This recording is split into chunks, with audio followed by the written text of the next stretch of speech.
Everyone. It's nice to see you all, uh, even if we're in our little rectangles. It's really pleasant to be with everyone. Can you hear me okay? Yes, thumbs up? Perfect.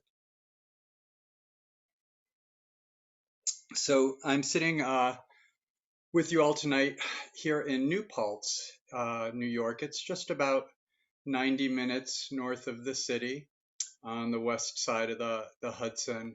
And we've had rain, like many of us in the Northeast. I see some faces that I know are not in the Northeast of the US. However, for those of us living up here, we've had quite a bit of rain. And with that, mosquitoes. They've been vicious in my yard. And yet I'm hesitant to even scratch my mosquito bites when parts of the country are on fire. And, it just reminds us that we're all having our own experience. It's all different for all of us, no matter where we are. Strong rains, wildfires, whatever is arising for us where we are. And where I am, it's like this now, a lot of the time. Uh, and although the air is a little bit lighter today, it's still really kind of heavy and thick and full with that rain. And it brings up for me that sort of sense memory of childhood. It might be that summer vacations as a kid, you had time to pay attention to the sounds and the sensations. And it immediately brings up that feeling of, watermelon juice running down my arm or the juice of a peach on my chin and neck. It just brings up that sort of sensation for me. So it wouldn't be a Dharma talk if I didn't confess something. So I have television addictions. My husband and I, Scott, share a love for all things HGTV and all cooking shows. So, a perfect night at home would be some sort of rehab television show, followed by our all-time favorite, Chopped. And so if you don't know the show, if you're smart and avoid the draw of things like this, I shall break it down for you. It's basically four accomplished chefs are then given these mystery bins or these wooden bins filled with ingredients. And with those ingredients, they need to make an entree, and they have to use all the ingredients that are in the bin to various degrees. And a panel of accomplished chefs and food editors themselves judge the food, and someone gets chopped. And then we go on to entree, and they get a new set of mystery ingredients in a new bin, and they have to pull those out and create a delicious entree from that. Someone gets chopped, and yet another set for the two that get to dessert, and they present that. And then somebody, of course, is the chopped champion. And like all good network television, then we have tournaments of champions and, put them up against master chefs and all of that. And, I'm in hook, line, and sinker.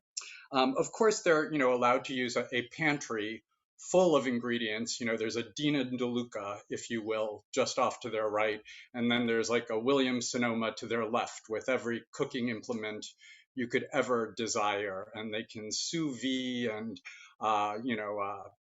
what is it, the sub-zero griddle and all of these, techniques that you've never even heard of before. Um, and of course, the catch is it's not, meatballs and pasta, sauce and cheese in the box. There's going to be tricky ingredients that throw you for a loop. So, marshmallow peeps and, durian or, something that really is not an ingredient that most people are regularly working with, and maybe is going to be difficult to pair with other things or with each other to, make the whole mishigas work, if you will.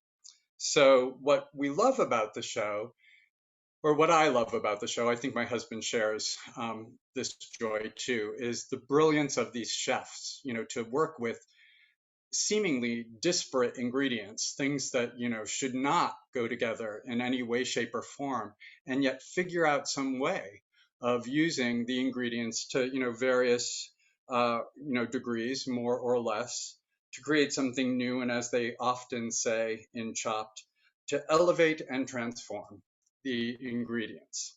So, and there's even now a spin-off for those of you who may be in the know, that Alton Brown, the network food maven, has created, and his fans have sent in ideas for foods, and I think it's called his maniacal, bin ingredients or something to that effect.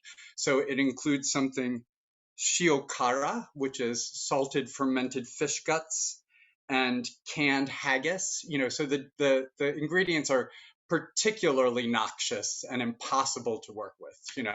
Uh, so I look at that and I think, perhaps you, like me, sometimes find the ingredients I'm facing, my personal ingredients, noxious, difficult to work with, things we didn't really want uh, thrust upon us. Or perhaps you go to the pantry and it's bare, it's that old Mother Hubbard. You just don't have the reserves to address what needs to happen, or you feel you don't, or I feel I don't. There's a lack, or maybe an ingredient is too much, just too much of a specific ingredient. And I'm guessing you have probably had this sensation, or maybe are currently having this sensation in your life. And it's not a jump, I don't think, to say in these past 16 months, our collective box of ingredients have been incredibly difficult to work with, way harder than fermented salted fish guts or, sheep innards. Things like fear and isolation and grief and loneliness and injustice. Things that have come up that are ingredients that, how do we work with them? How do we transform those ingredients? How do we make them palatable for ourselves? And how do we transform them and, make them palatable and nutritious as well for those around us? And what about ingredients that are not transformable? What about the ingredient that cannot be transformed, that you can't mask in other ingredients, you can't cover up with the mashed potatoes? What about those ingredients? Racial injustice. What about that as an ingredient? So I think about this episode on Chopped where they were presented with these very, very expensive truffles. And these are accomplished chefs. And a handful of the chefs kind of blended the truffle into the dish. And the panel that was watching went, that's a mistake. This truffle needs to stand alone. It needs to sit on top of the dish, be visible, be tasted as a standalone element. And maybe some of our ingredients need to stand alone. Maybe fear needs to stand alone. Maybe social and racial injustice needs to stand alone, not be mixed into something else, but be appreciated for what it is fully, as its own flavor. So for many years, my pantry, if you will, my personal pantry was loaded with dance. So some of you may know I have a dance history, and so it was loaded with ballet technique and Graham and Cunningham and Limon and street dance styles, and that was a lot of what was in my own pantry. And I went on to study it and dance with companies and make my own work to a degree as well. So right next door, literally right next door to our little Zendo, is the New Paltz School of Ballet. And it is run by two principal dancers, former principal dancers with New York City Ballet. So it's no, I don't mean to say this disparagingly, but no Dolly Dinkle dance school. It's the real deal technique. So early on in moving, I looked in to see if there were adult classes, because I thought, well, that would be a great way to at least stay in shape, and there were, and it didn't really work with my schedule so much. But now I've had a little time off, and I looked again, and lo and behold, and it was literally just a matter of cutting through the bushes, and I was at their front door. So it seemed pretty silly not to. So I said, okay, I'm going to do this thing. I'm going to go take a ballet class. So I was standing in the lobby, sort of the ante room, my first go, still masked because I had to present my my Empire, pass to show that I was vaccinated. And people start arriving, and one is looking more professional than the next. They're all these beautiful young girls. Some of them actually they're children who dance professionally, and they're coming in and they're talking about the merits of different programs, the interlochen syllabus versus the School of American Ballet syllabus. What summer program are you doing? All while they're wrapping up their mangled, deformed toes with toilet paper and lamb's wool to shove them into point shoes because they're going to take the bar on point. So now fear is coming up in my ingredient box. I'm going, wow, this is not going to be just a easy, get yourself back into shape ballet class. These kids aren't kidding. This is the real deal. Um, but and I start doing this old thing with this set of ingredients. I start relying on old recipes. So I'm sizing everybody up. Like, am I hireable? I'm 55 years old. I haven't taken a ballet class in over 20 years, but this old story about where do I stand, with these ingredients, it just made me laugh. And I'm looking and I know what it takes to make a delicious ballet class. And in that moment, as the fears are rising, I'm thinking, I don't have these ingredients. I don't own them anymore. They are long gone. So I laughed a bit at my story. I took my place at the bar. I found a place where there was really no mirror to see myself at all. And I tried to stay out of the way of all these, gorgeous, young, lanky, trained dancers. And I laughed a bit. And, every ballet class starts with pliés, two demi-pliés, a grand plié, basically, some sort of, combination of that. There's a syllabus in most ballet classes that is more or less pretty, followed pretty closely. So the pliés start, and I'm shaking in physical pain already. We're 2 minutes in, and I'm sweating and I'm shaky. I'm so out of shape. And yet a new ingredient took the forefront for me and this is a byproduct of Zen practice. So this is why I'm talking about this. I smiled and I went, I'm dancing. Music is playing and my body is moving up and down. I'm doing pliés, and just the sensation of my body rising and falling in space, my foot sliding across the floor to make a tendu, this pointed shape with the foot, and not my 1985 tendu. Oh, no, no. This was, the brand new 2021 version that looks a lot different than the 1985 model. So aspects of my technique, from the past were that came easy for me. The point of the foot, my ability to kick my leg high, to turn without feeling wildly dizzy. All of that is gone because my anatomy changed. It's a different body. I'm in a different body. My skin sac is different. And so perhaps in one light, I can look at this and say, the ingredients have expired. The use by date was 20 years ago. These ingredients are old. I shouldn't go to them.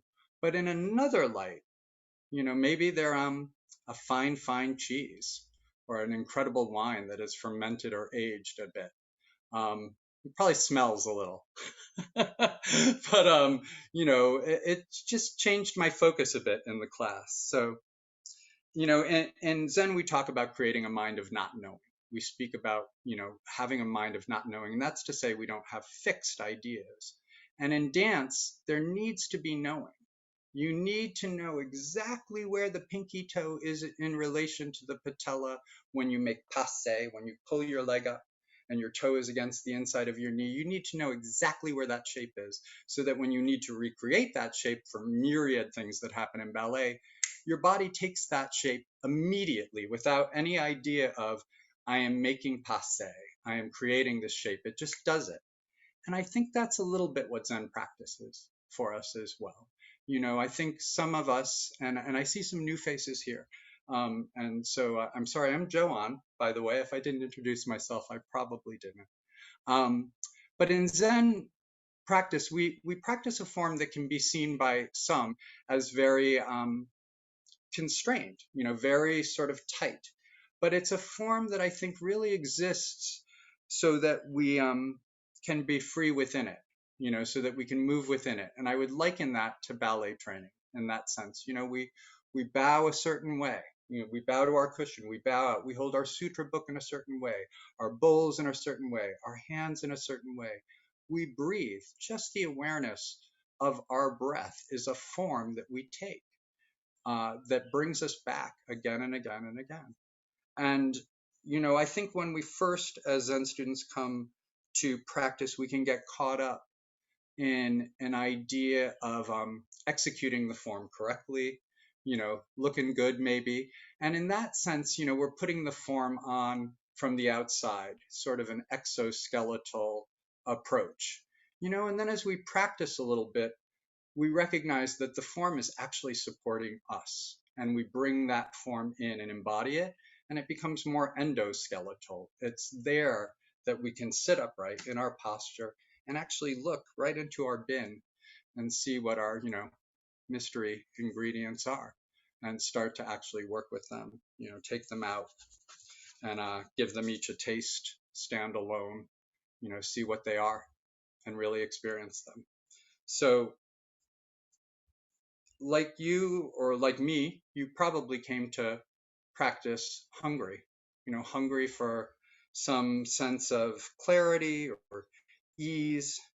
But I think, we come hungry with a shopping list in our hand and some recipes in our heads. Some of those recipes are old familial recipes that have been handed down generation after generation after generation. And it's time to maybe lay those recipes to rest. And maybe we come with like an allergy bracelet on, things that we absolutely cannot have, in our basket. That will kill me. That will cause anaphylaxis. I can't imagine having that. The things we want. Yeah, I want caviar, Veuve Clicquot. I want it to be that. And I really want to keep away, this, and this. And unfortunately, I don't think that's how it works. So when we sit a bit, when we sit in zazen and we let this practice do what it does, our requirements and our biases, our recipes, they start to sort of fall aside, and we can begin to actually digest and chew on, the ingredients that are our life. And then we can discover how they need to be treated. Maybe something needs to be braised and finished in the oven quickly. Maybe some things need to be stewed, for years. They need to sit on that back of the stove at a low boil for years and years and years. Some ingredients, maybe anger, should be used very sparingly, because they have a strong flavor. And I find that they overpower a dish and it's all you taste. I think we often separate ourselves from our ingredients. We put a distance between us and what's in our box. And isn't that our first noble truth, so to speak, dukkha? This we don't like our box of ingredients. We wish we had more of something, less of something. It's that bump in the ride, and while we're focused on what's lacking or what's too much, we miss it. We miss what's right there, or I miss it. I have a tendency to do that. I assume since you're sitting with me tonight, maybe you do too. So Eve Marco wrote a book or compiled a book, I should say, of householder koans. And there's a koan in it that I think speaks beautifully to this. And it was one of the people in the community named Patricia was serving as the cook for the community. So one morning, Patricia opened the refrigerator and was astonished to find the master sitting inside. "What are you doing in there?" she said. "What are you doing out there?" the master replied. And that's the whole koan right there. And isn't that how we often see it? A sense of separation, that the master is somewhere in the refrigerator, somewhere outside of ourselves, somewhere we have to direct ourselves to. So the Tenzo in this koan, Patricia, in the body of it, she said she felt like there was a screen between herself and the world, that she was somehow separated, a gateless gate, if you will, between her and her ingredients.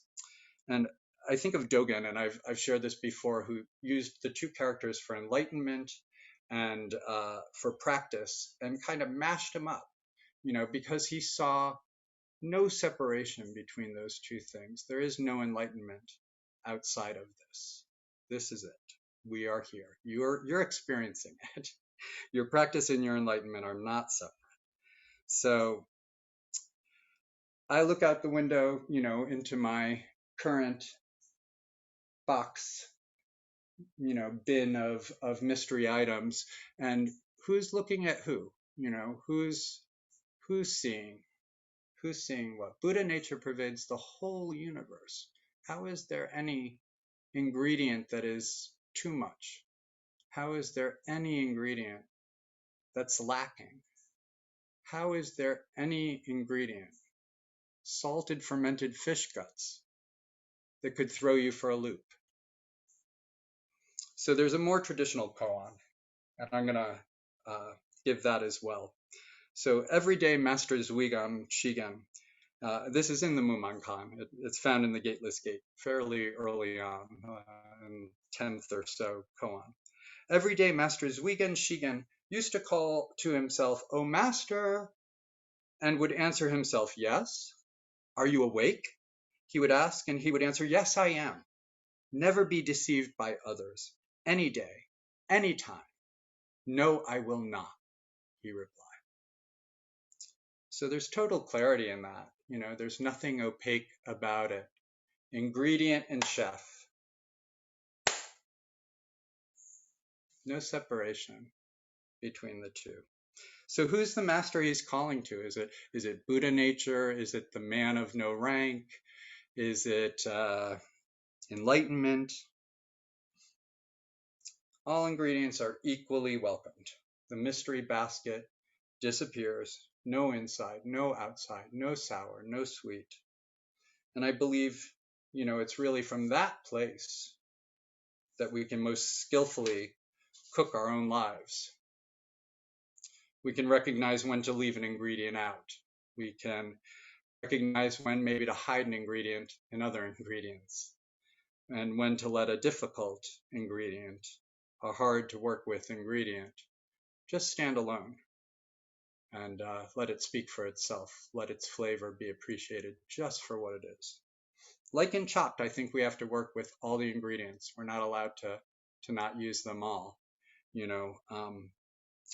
and we have to, the tongue tastes the sweet and the sour. We have to, the salt and the sour, we have to taste the bitter to appreciate the sweet.